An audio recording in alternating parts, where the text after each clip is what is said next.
Today is Mother's Day in the UK, so happy Mother's Day to all the mothers. You're very welcome. Okay. It's not till May in the States. Of course, they have to do their own thing, right? They couldn't follow along with the rest of the world, and that's okay. I was in Uganda. It was last year, right around this time. I was in Uganda. I was doing my course, and I can't remember how it came up. We were talking about, Mother's Day, and then I come to find out just a few years ago, there's something called International Women's Day. Yeah. And I didn't know about that till just a few years ago. And I didn't know, actually, there is an International Men's Day as well. You don't hear about it. Yeah, I know. Lee's, his ears perked up and his eyebrows went up. And so there is an International Men's Day. But I was in Uganda, and we were talking about this, and I made the comment before I realized about the International Men's Day. I said, okay, International Women's Day, why isn't there no International Men's Day? And there was a dear lady piped up, and you know what she said? She said, every day is Men's Day. I said, we're not going to go there, but okay. The scriptural principle in Matthew 15 says to honor your father and your mother. It's actually given both in the Old Testament and commandment number. Well done, Chris. Did you have that ready? No, I know it about my eyes. Well done. You remember those little pictures that we did? Excellent job. Well done. Well done. Yeah, Chris can. Yeah, absolutely. Absolutely. We are actually commanded to honor our father and mother. It didn't give any requirement that if we had a great relationship, then we honor them. If they gave us everything that we wanted, then we honor them. The Bible doesn't say that, does it? It says to honor your father and your mother. We will get to the fathers at another time. Today we'll be thinking about mothers. When we're young, we think we have all the time in the world, don't we? We think we have all the time in the world. As we get older, we come to realize that we all have a limited shelf life, right? You go to the shop, you pick something up, say, oh, use by. And there's a reason for that. And we all have a sell by or a use by date or even a best before date, okay? We all have that, don't we? Yeah. Come on now, let's admit it. We all do. Problem is, but we act as if we had all the time in the world, just like when we were young. How many of us have either said or you've heard someone say, I wish I had another day or a week to tell somebody that I love them or I appreciate them? Because I'm telling you the truth, that baby is born, and before you know it, they're up and out of the house in a heartbeat. Time goes so quickly. Today, I realize that some of you may say, oh, Eric, I've heard you talk about this before. We have a whole bunch of new people, and it's not a bad thing to kind of revisit something every now and again as well, because I'm so passionate about this. I think this is very, very important. We're going to be looking at Ruth chapter 1, verses 1 through 18, and we're going to be talking about something very practical that I'm going to challenge you on right towards the end. We're going to divide this up into 3 chunks, and I'm going to read sort of each part as we go through because it's 18 verses, and I don't want you to forget the first bit as we get to the last part. We're going to think in the first 5 verses something I'm going to call the family tragedy.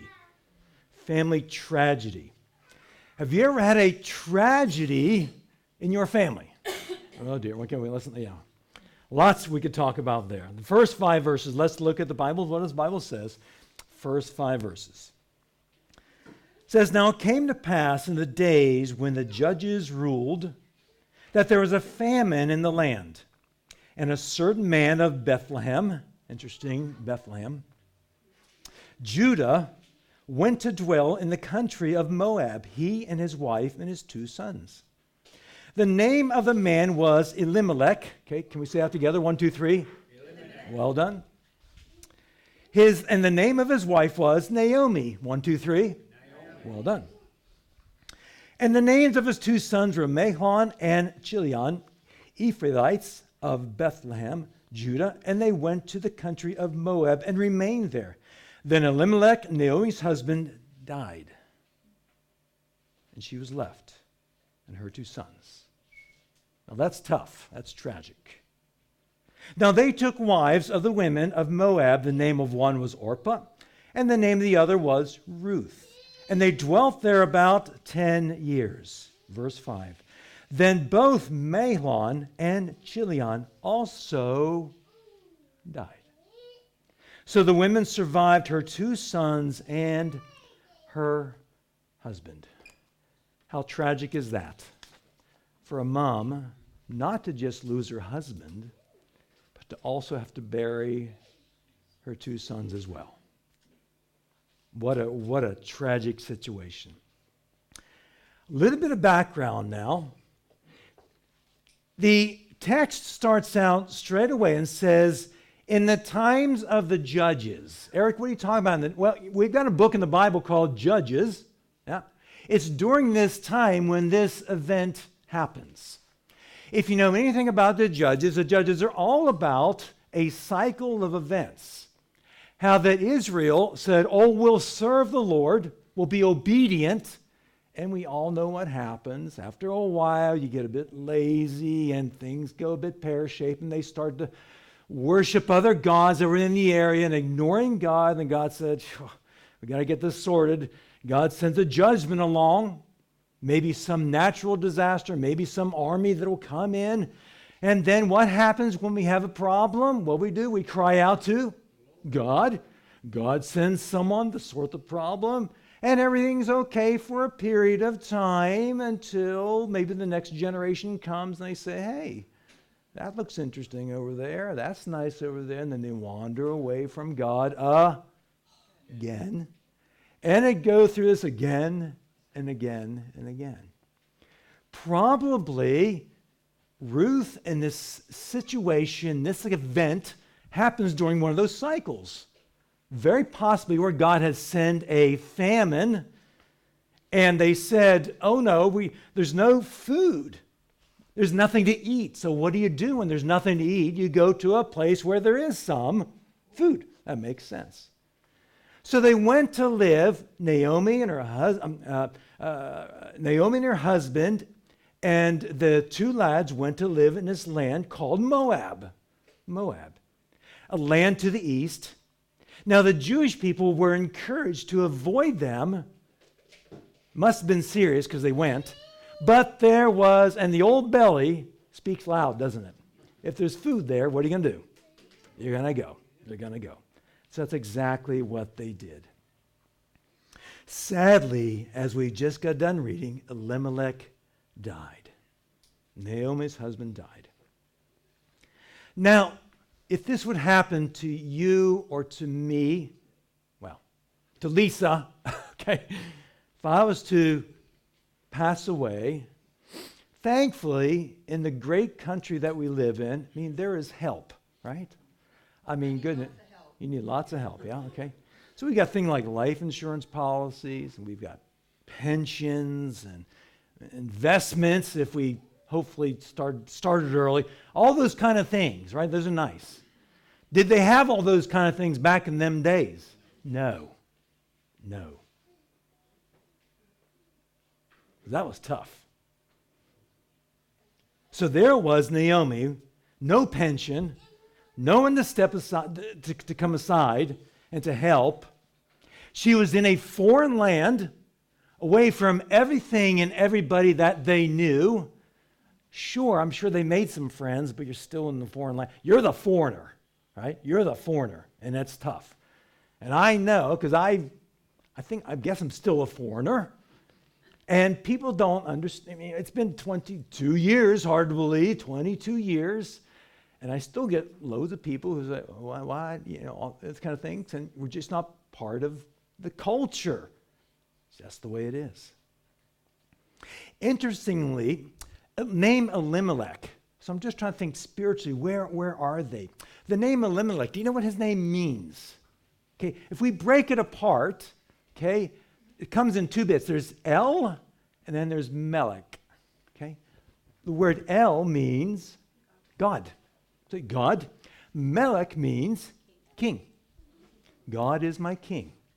So either his parents were very spiritually minded, and if his parents are spiritually minded, probably Elimelech was. Probably.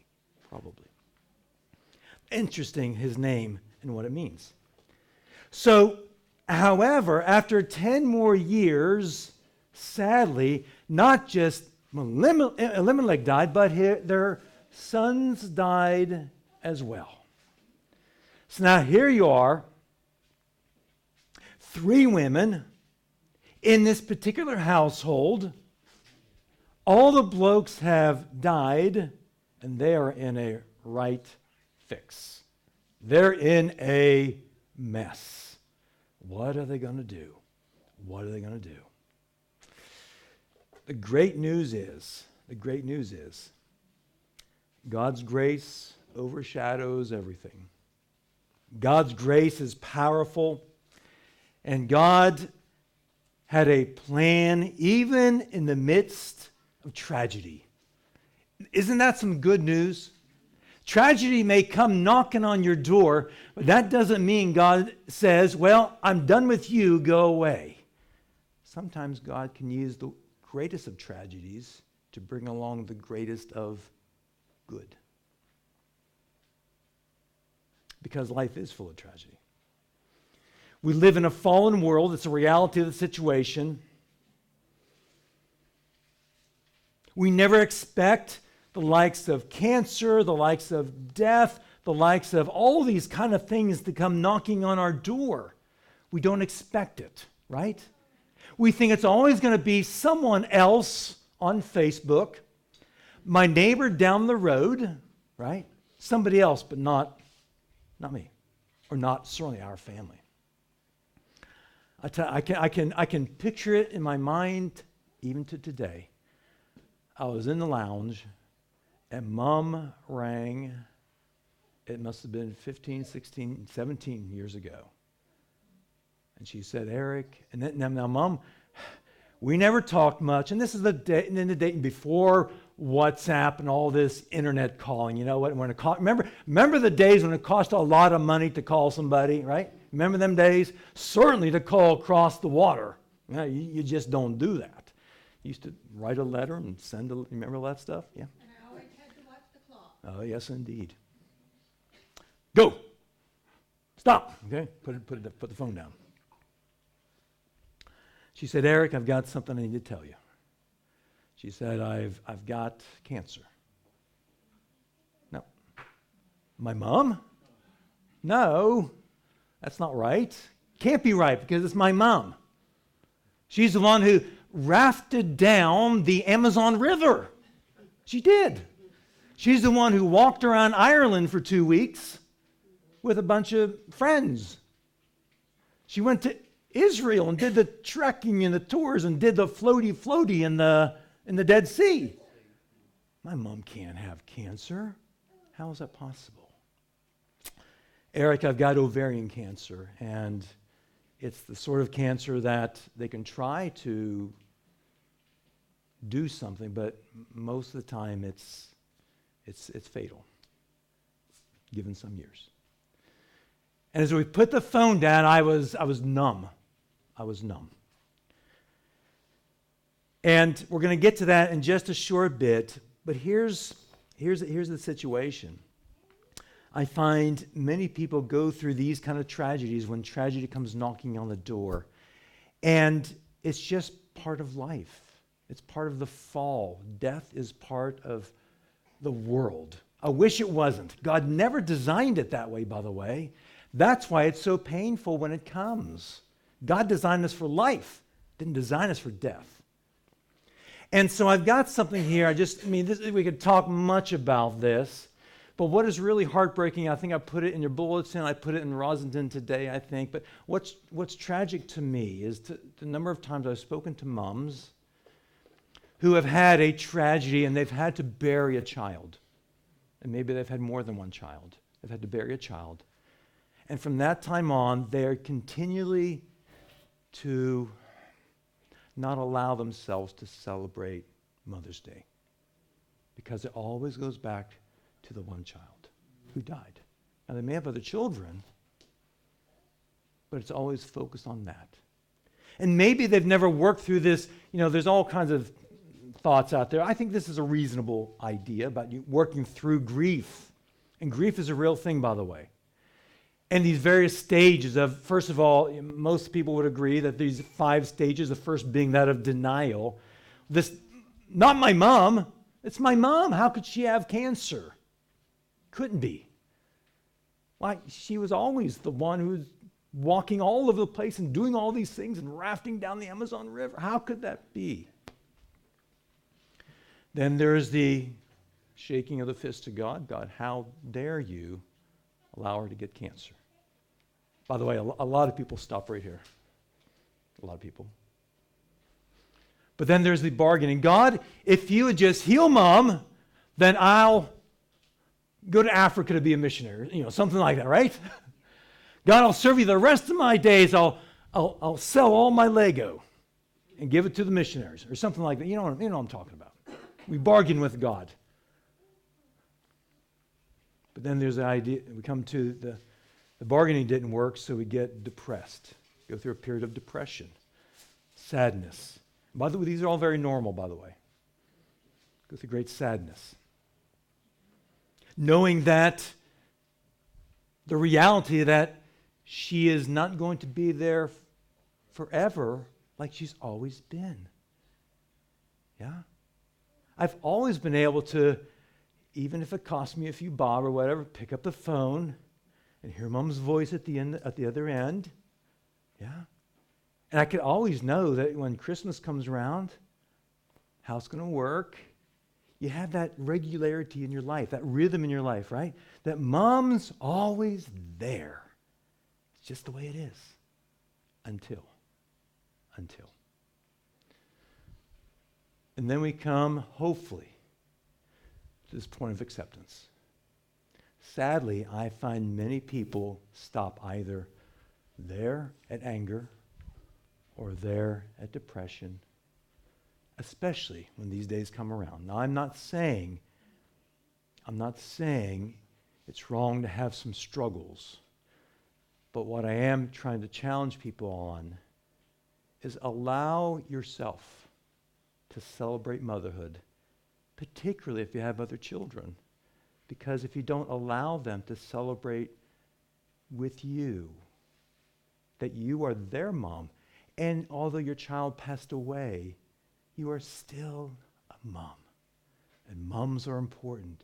And maybe you've got those grandbabies that you can be an incredible influence on. Okay? Show them that you can say, I'm able to get past this. I'm able to work my way through this. And I'm not going to stay stuck in anger or depression. And part of the acceptance is, and I've come across this phrase some years ago, and I absolutely love it because I think it sings so much, to find a new normal. Okay, now, I don't want to embarrass anybody here, but we have a gentleman who's recently lost somebody. And he'll have to find a new normal. Yeah? He'll have to find a new normal. So life doesn't have to finish, but the chapter is closed. And we open up a new chapter. And that's okay. It's okay. And as a church, we want to come alongside and be a help and a blessing. That's part of the reason for church, yeah? Yeah. So there's the family tragedy. But then in verse 6 through 17, we have what we're going to call a family dilemma. A family dilemma. Let me read this, verses 6 through 17. The Bible says, "Then she arose, with her daughters-in-law, not the sons, remember? So this is just married into the family, daughters-in-law, that she might return from the country of Moab, for she heard in the country of Moab that the Lord had visited his people by giving them bread. Therefore she went out from the place where she was, and her 2 daughters-in-law with her, and went on the way to return to the land of Judah. And Naomi said to her daughters-in-law, "Go return, each to your mother's house." That was very gracious of her. "The Lord deal kindly with you as you have dealt with the dead, with your husbands who have died, and me. The Lord grant you that you may find rest, each in the house of her husband." So she kissed them, and they lifted up their voices and wept. Verse 10. And they said to her, "Surely we will return with you and your people." But Naomi said, "Turn back, my daughters. Why will you go with me? Are there still sons in my mind?" This is cultural now. This sounds a bit strange to us, but this is cultural. "Are there still sons in my womb, that they may be your husbands?" Because the culture, the law was that if a husband died, that the son, that the brother would take her as a wife. Okay, so the land and the inheritance would continue on within that family. Seems strange to us, but that's the way it worked. But she said, "Listen, it ain't going to happen, okay? I don't have a husband, and even now if I did fall pregnant, are you going to wait around 18 or 20 years? Really?" Is what she said. Verse 13, "Would you wait for them till they were grown? Would you restrain yourselves from having husbands? No, my daughters, for it grieves me very much for your sakes that the hand of the Lord has gone out against me." Then they lifted up their voices and wept again. And Oprah kissed her mother-in-law, but Ruth clung to her. And she said, "Look, your sister-in-law has gone back to her people and her gods. Return after your sister-in-law." But Ruth said, "Entreat me not to leave you. Please don't allow me to leave you or turn back from following after you. For wherever you go, I'll go. Wherever you lodge, I'll lodge. Your people shall be my people, and your God, my God. Where you die, I will die, and there I will be buried. And the Lord do so to me, and more also, if anything but death parts you and me." Wow. We have the return to Bethlehem. God has lifted the curse from the land. Food is now growing again. There's food available. There's water available during this upswing now of these cycles there within the Judges. But the reality is that Naomi had 3 graves in Moab: her husband and her 2 sons. That's the reality of the situation. Naomi comes in and blesses her daughters-in-law.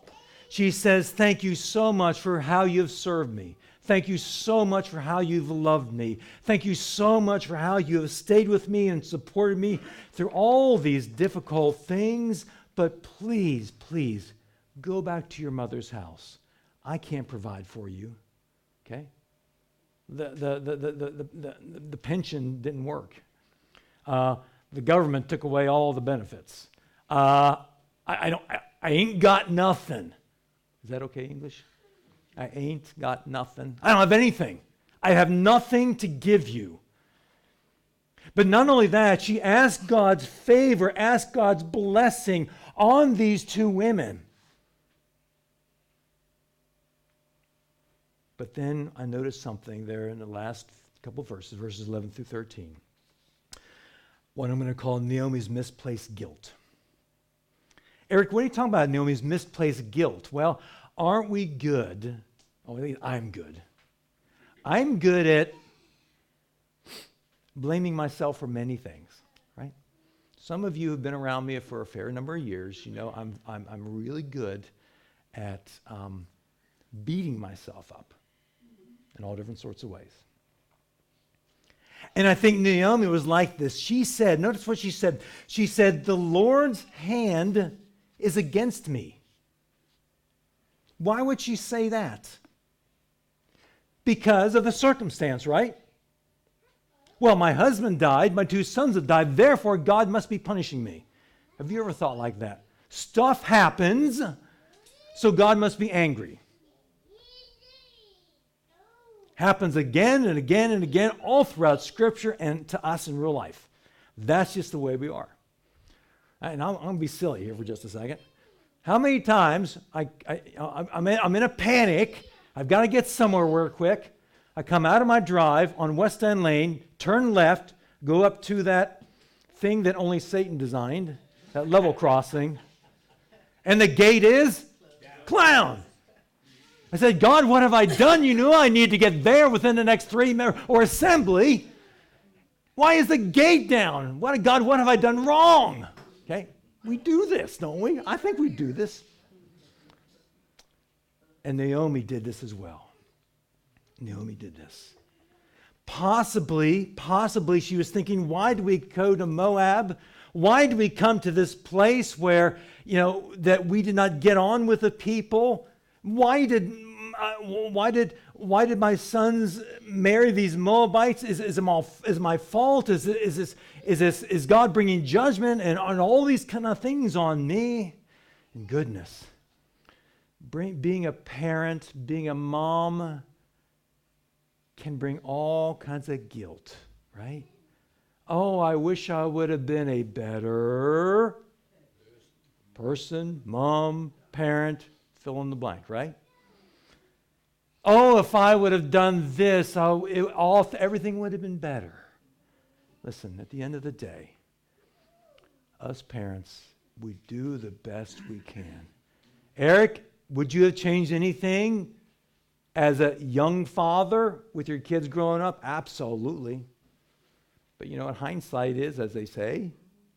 Well, I don't know. We don't have these words. Hindsight's 20/20. Have you ever heard that before? Okay, there's probably an equivalent, but in the States they talk about eyesight. If your eyesight is 20/20, that means your eyesight is perfect. Okay, you can see things what you should be able to see without specs. And then, so the idea is, looking back in time, we could all say, oh, I wish I would have done this and this and this and this and this.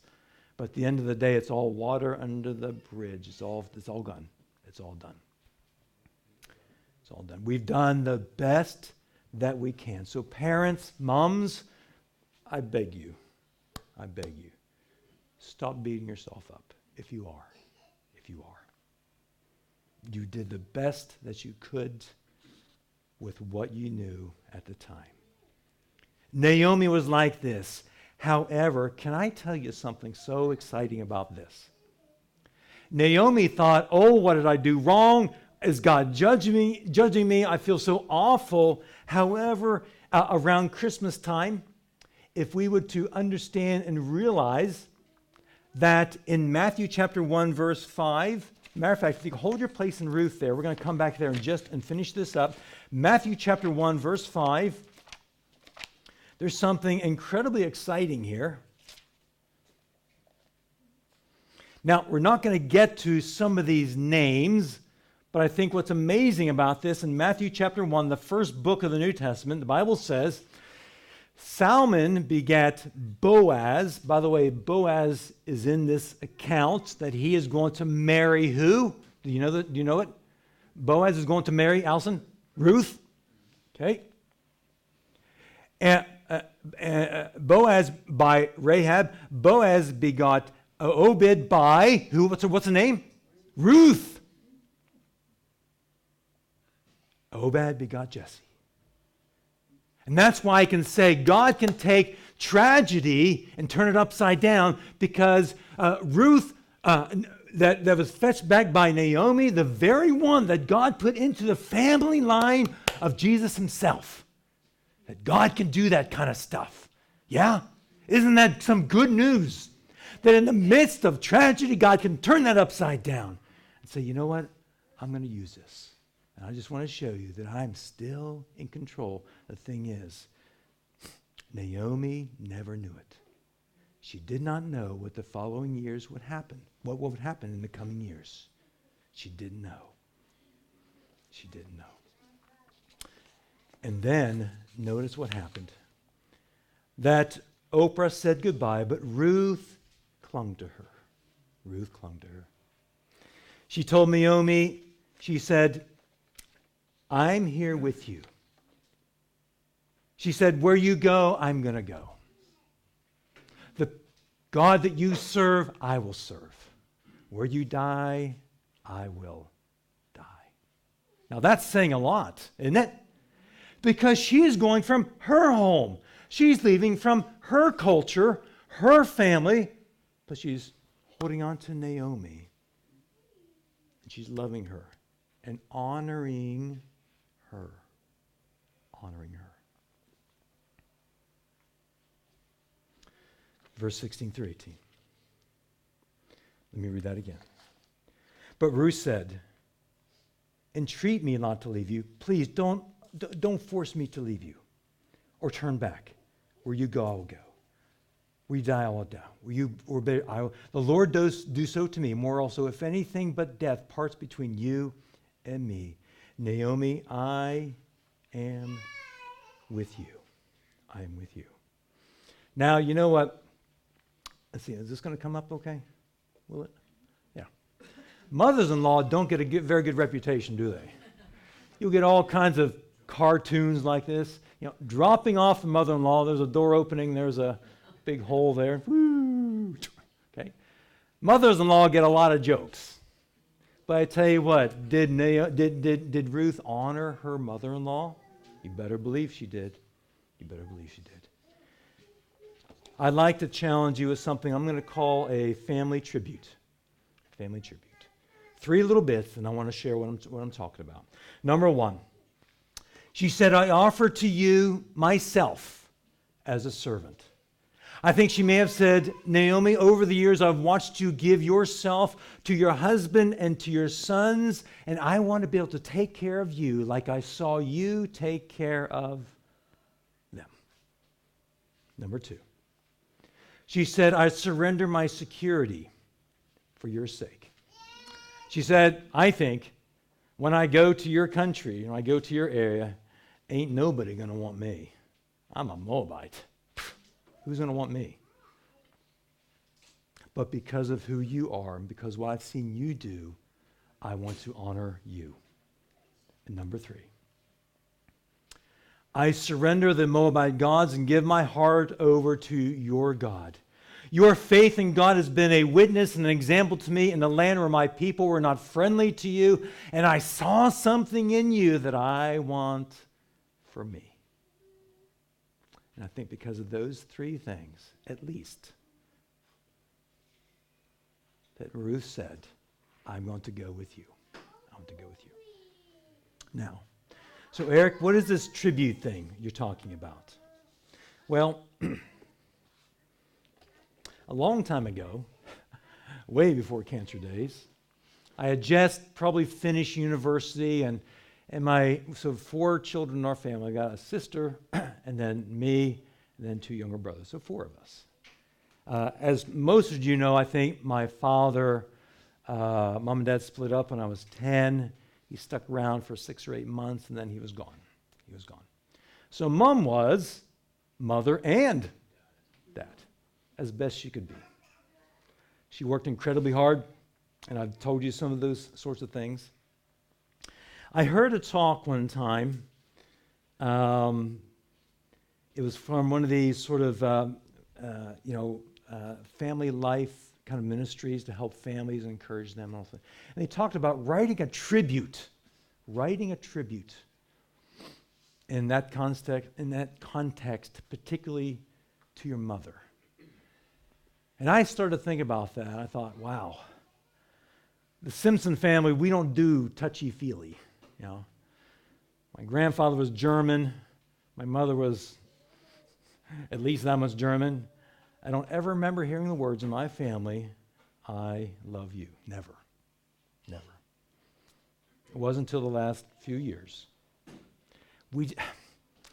Some families are good with that. We weren't. I don't remember hugs. I knew my mother loved me because of what she did. I knew that. I had no doubt that my mother loved me.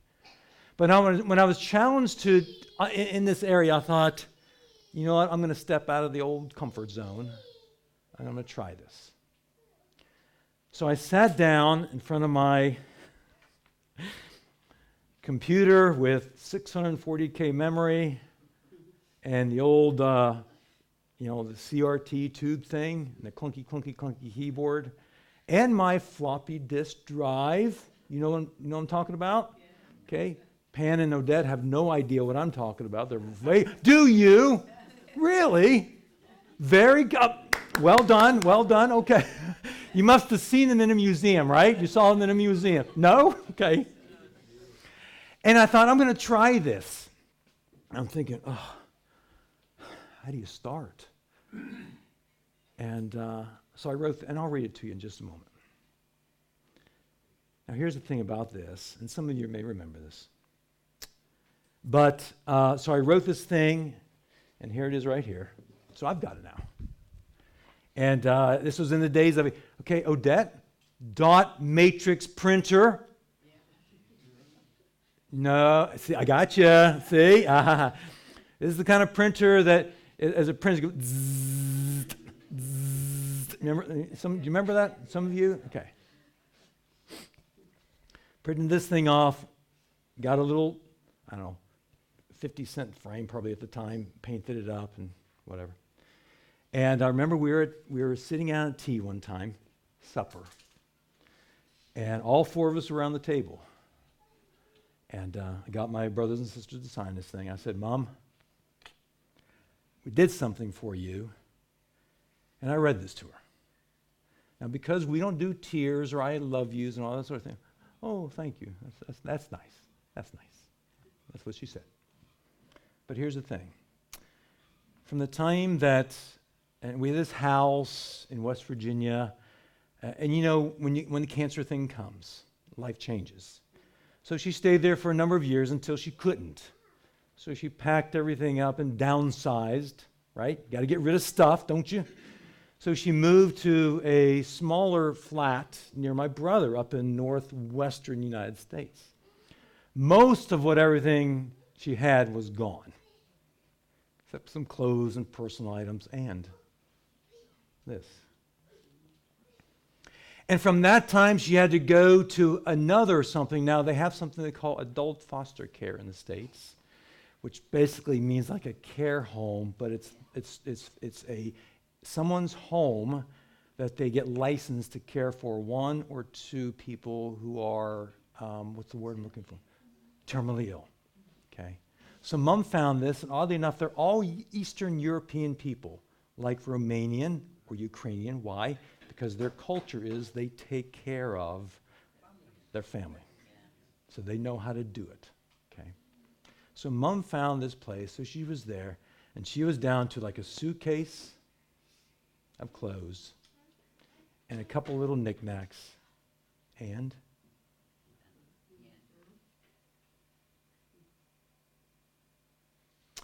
when it comes down to it, all the other worldly possessions, gone.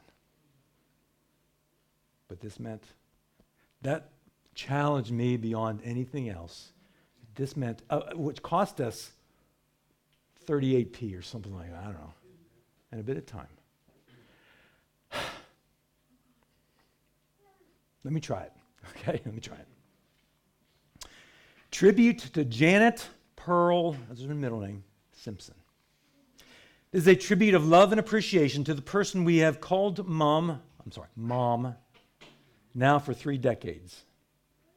Our family has always had a difficult time expressing our thoughts and feelings. However, you have given so much time to us through your patience, love, and support that we thought this would be a good way to express ourselves. We've now tasted the trials and pains of adulthood, marriage, divorce, children, and work. These are not easy tasks as we might have thought so many years ago, right? You gain perspective. It seems that problems await you at every corner and around every bend. However, you have faced these challenges alone and with the courage of a soldier.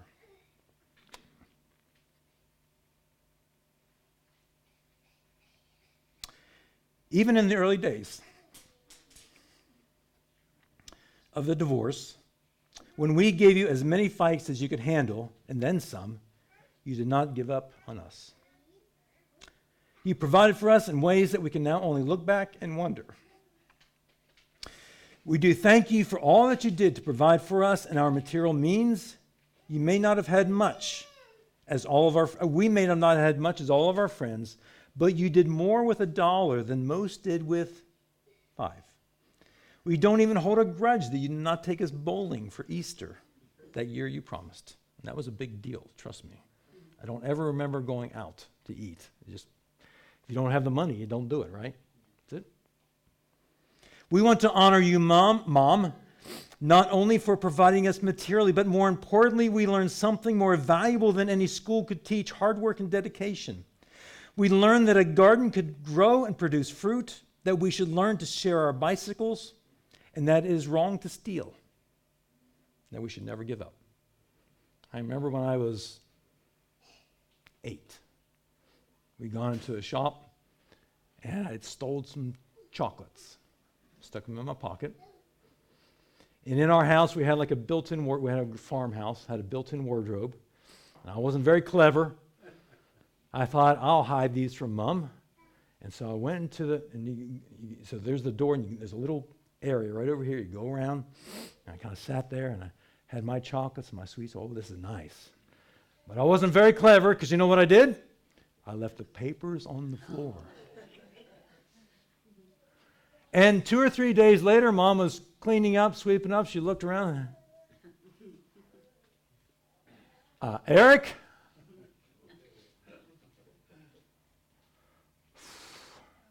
So she marched me down to the shop, and she said, I want you to apologize to that store manager. And I had a little bit, if I remember, I had a little bit of pocket money. She said, you're paying for those sweets. You're paying for those chocolates.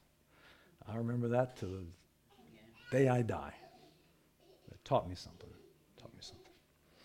Thanks, Mom, for always supporting us in our endeavors. We have gone many different ways in our lives.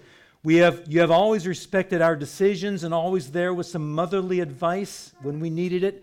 Thanks for all the times you've been so helpful to us in getting our lives going. You have been an inspiration. Thank you also for loving and accepting our spouses and children.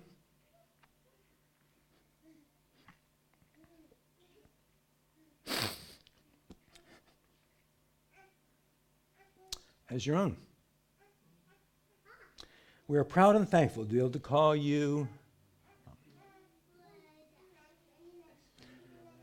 So I guess what I'm simply saying, if your mother is still alive, okay, even if she's not, I think it's a good spiritual exercise. But if she is, I'd like to challenge you.